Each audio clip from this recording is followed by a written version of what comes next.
शिव महापुराण वर्णन करती है, किसी भी छठ के दिन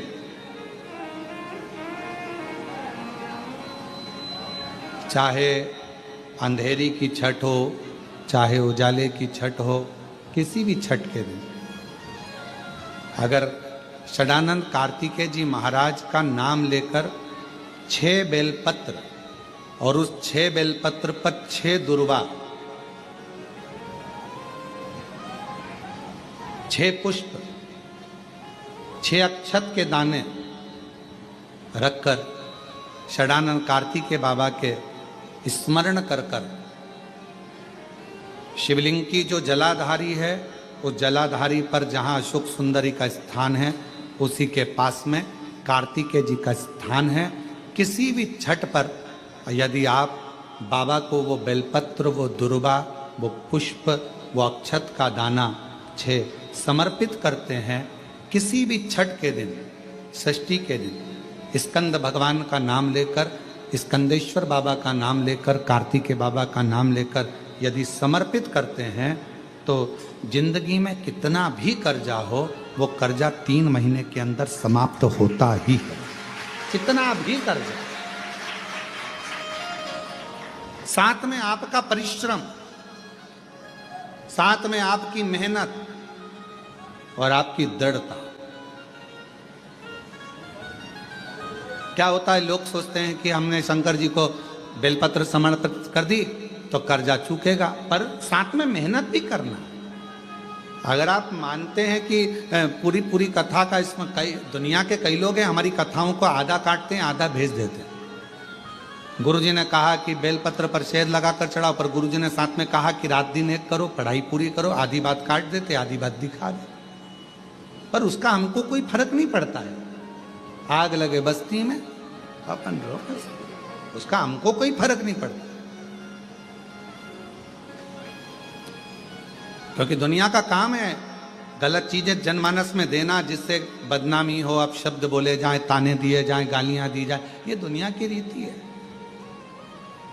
बहुत आते हैं दिन भर में, कहीं कोई दबाव देने के लिए आता है, हम तुम्हारी बदनामी करेंगे, हमको 1 करोड़ दो, हम ये छब्बा देंगे, हम वहां से आएंगे, हम ऐसा कर जाएंगे, हम वैसा कर जाएंगे। बहुत आते, दिन भर का काम है इनका, रोज का यही काम है, हमें ये करो, हमको वो करो।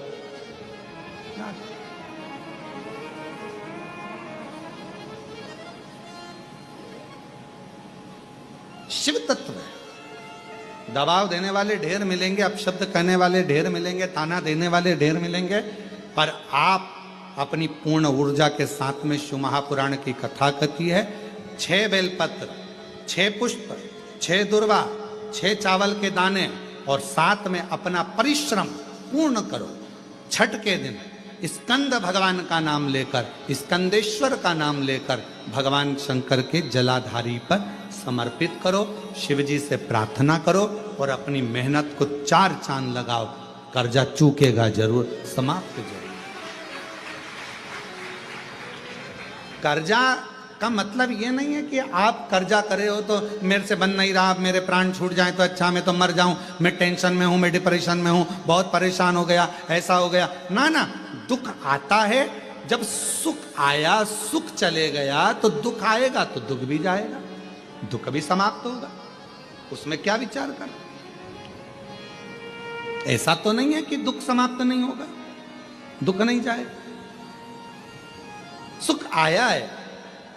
जब हमारे अच्छे दिन अगर समाप्त हुए हैं तो दुख भी समाप्त जरूर होगा, फिर वापस सुख आएगा। थोड़ा हिम्मत, थोड़ा धैर्य, थोड़ा हृदय पर भाव एकाग्रित करो कि नहीं नहीं, मेरा शंभु, मेरा शंकर, मेरा त्रिकालदर्शी, मेरा कैलाशी, मेरा अविनाशी, मेरा शिव मेरा दुख काट।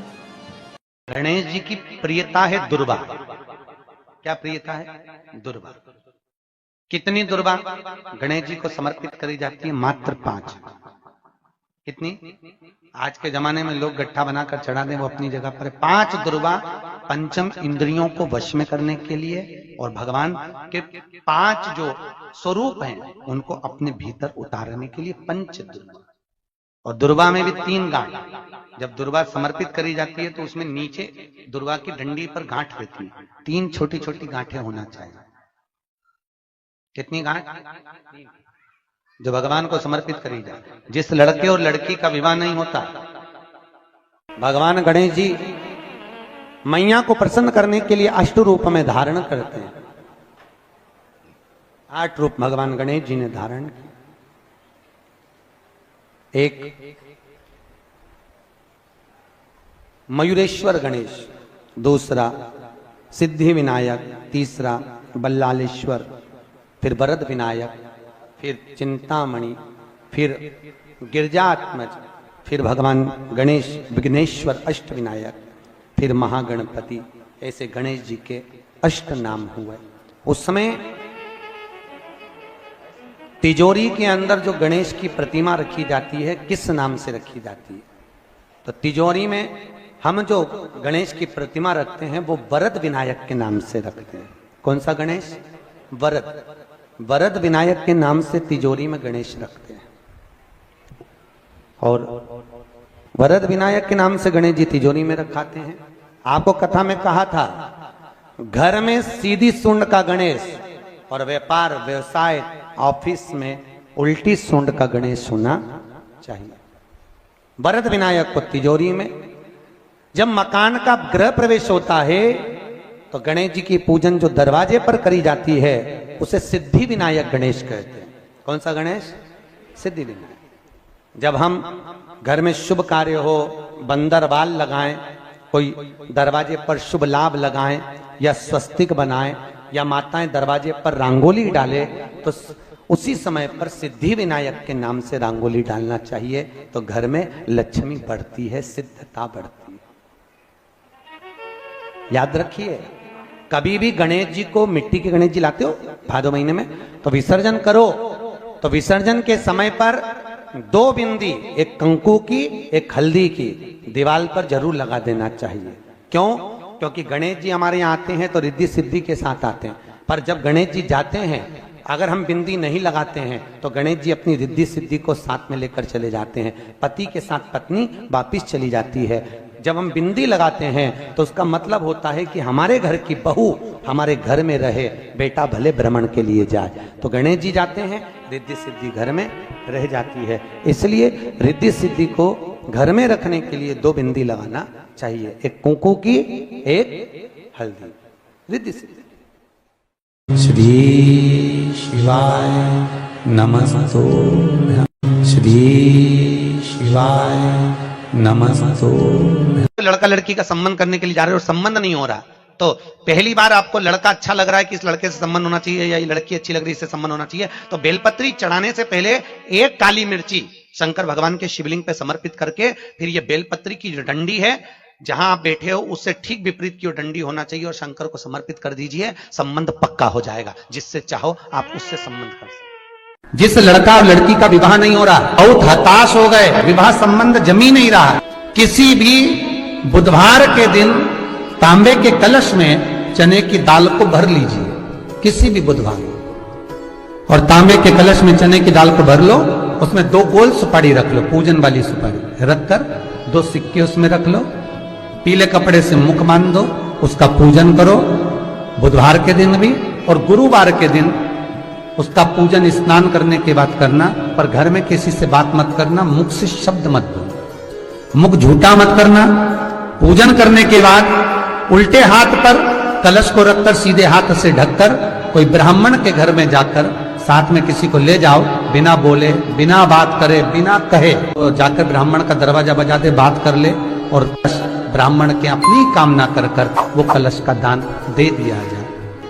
महाराज, ज्यादा से ज्यादा 4 महीना 3 महीने के अंदर विवाह संबंध पक्का हो, या फिर कहीं रुपया पैसा अटक गया हो, नहीं निकल रहा हो, किसी व्यक्ति से कोई काम करवाना है, वो काम नहीं कर रहा, कोई फाइल आगे नहीं बढ़ रही है, कोई कार्य अटक रहा है, तो एक जल के पात्र में जल भरकर 5 बेलपत्री शिव जी को समर्पित कर कुंदकेश्वर महादेव का नाम लेकर एक सफेद पुष्प बेलपत्री के ऊपर जो शिव जी को चढ़ाई है उस पर समर्पित कर कर जल जो लेकर गए हो, अपनी उस कामना को कर कर कि मेरा ये कार्य अटक रहा है, ये कार्य नहीं हो रहा, कुंदकेश्वर महादेव का नाम लेकर धीरे धीरे जल की धार चढ़ाइए। और एक बात हमेशा याद रखना, फिर निवेदन कर रहे हैं, अच्छे से समझ लेना, शंकर जी पर जब जल चढ़ता है, शिव जी का जब अभिषेक होता है, शंकर जी पर जब जल चढ़ाया जाता है, दूध चढ़ाओ, जल चढ़ाओ, कुछ भी चढ़ाओ, पर एक बात का स्मरण अपने जीवन में होना कि इतने ऊपर से मत चढ़ाना कि जल चढ़े और छींटे आपके ऊपर। बहुत ध्यान दीजिएगा।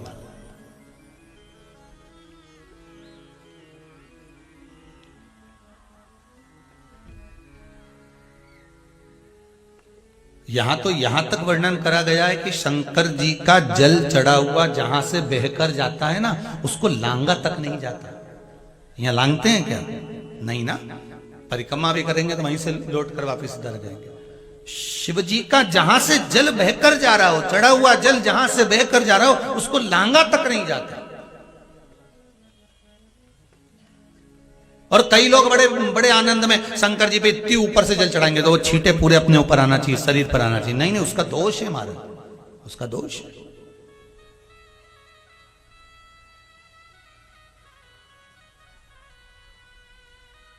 शिव जी को अगर आप जल चढ़ा रहे हो, जैसे आप भगवान को अगर जल चढ़ाओ, दूध चढ़ाओ, तो मान लो अगर जैसे एक सरल भाषा में समझ लो और अच्छे से, कि जैसे ये शिवलिंग है शंकर जी का, ये शिवलिंग है, और आप जल चढ़ा रहे हो तो इतनी ऊपर से छोड़ोगे तो पानी का छींटा तो अपने ऊपर आएगा, पर वही जल, वही दूध, वही सामग्री आप शिवलिंग से थोड़ी सी दूरी बनाकर अगर आप समर्पित करेंगे तो बाबा उसको स्वीकार भी करता है और आनंद की अनुभूति भी होती है, कार्य में सिद्धता भी आती है, कार्य में उसकी सिद्धता भी। अब तुम तो ऊपर से छोड़ रहे हो जिससे वो पानी तुम्हारे ऊपर ही आए, तो वो एक अलग प्रसंग है, वो एक अलग विषय। बहुत ध्यान देना महाराज, भगवान को कभी भी कोई भी सामग्री, जैसे भगवान के मंदिर में अगर फूल चढ़ाने जा रहे हो, भगवान के मंदिर में अगर पुष्प समर्पित करने जा रहे हो, तो फूल का मुख अपनी ओर नहीं होना चाहिए। फूल का मुख कहां पर होना चाहिए? जम के बोलो जरा, भगवान की ओर। दुख आ गया, आ गया, आ गया। कोई पैसे खाकर चले गया, चले गए। कोई जमीन पर कब्जा कर लिया, कर लिया। कोई रोग आ गया शरीर में, आ गया। घबराना नहीं है, हिम्मत नहीं हारना। कभी मौका मिल जाए तो बेलपत्री का कमल बनाओ, 8 बेलपत्री लो और जरा देखिए, एलईडी पर भी आप लोग देख सकते हैं, टीवी पर भी देख सकते हैं। बेलपत्री का, अष्ट बेलपत्री का कमल दल बनाओ। कमल दल का मतलब है बेलपत्री की सारी डंडियां बीच में हो, पत्तियां चारों तरफ फैली हुई। दुख आ गया, कोई पैसा खाकर चले गया, कोई टेंशन जिंदगी में आ गया, कोई बीमारी आ गई है, कोई रोग आ गया है, कोई तकलीफ आकर खड़ी हो गई है, उसका कोई हल ही नहीं निकल रहा, पूरा घर टेंशन में पड़ा हुआ है, कोई रास्ता ही नजर नहीं आ रहा। 8 बेलपत्री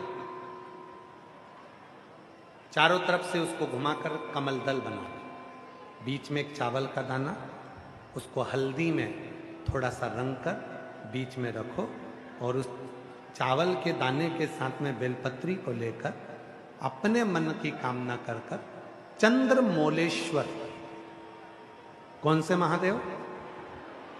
चंद्रमौलेश्वर महादेव के नाम से यदि वही बेलपत्र, शिव जी के 5 मुख हैं।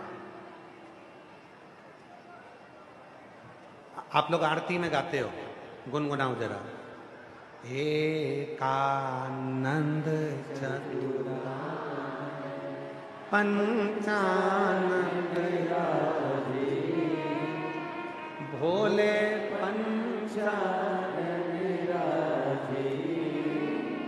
एक मुख भगवान नारायण, 4 मुख ब्रह्मा, 5 मुख शिव। फिर से बोलिए एकानन पंचानन। भगवान शिव के 5 मुख हैं। जिस शिवलिंग पर तुम जल चढ़ाने के लिए जाते हो, महाराज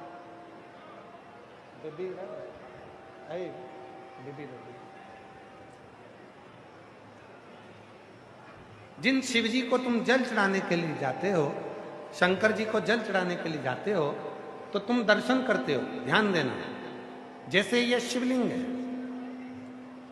ये जलाधारी है। शंकर भगवान के शिवलिंग के 5 मुख, तुम जहां बैठे हो, पूरब, पश्चिम, उत्तर, दक्षिण, शंकर जी के 4 मुख यहां है। और शंकर जी का 5वां मुख, जो शिवलिंग का सबसे ऊपर का भाग होता है, जहां तुम जल चढ़ाते हो, शंकर जी का 5वां मुख आकाश की ओर देखते हुए पंचम मुख शंकर जी का ऊपर की ओर होता है, ऊपर की ओर। अब कई लोग कहते हैं गुरुजी शिव जी को जल कहां बैठकर चढ़ाएं? तो शिव पुराण कहती है तुम्हारी मर्जी पड़े वहां बैठकर चढ़ाओ, बस जहां से जल बहता है उधर से छोड़ दो। बाकी के शंकर जी का जल तुम जहां चढ़ाओगे, अगर यहां बैठकर चढ़ाए तो भी स्वीकार किया, यहां बैठकर चढ़ाए तो भी स्वीकार किया, यहां बैठकर चढ़ाए तो भी स्वीकार किया। खड़े होकर शंकर जी को जल चढ़ाया, आकाश की ओर मुख था शंकर जी का, उसने भी जरूर करें। धन्यवाद। पंचानन भोले और हंसासन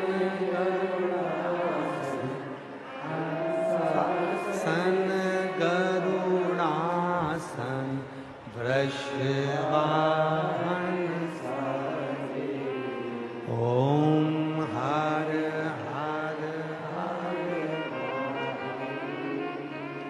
5 मुख हैं शिव जी के।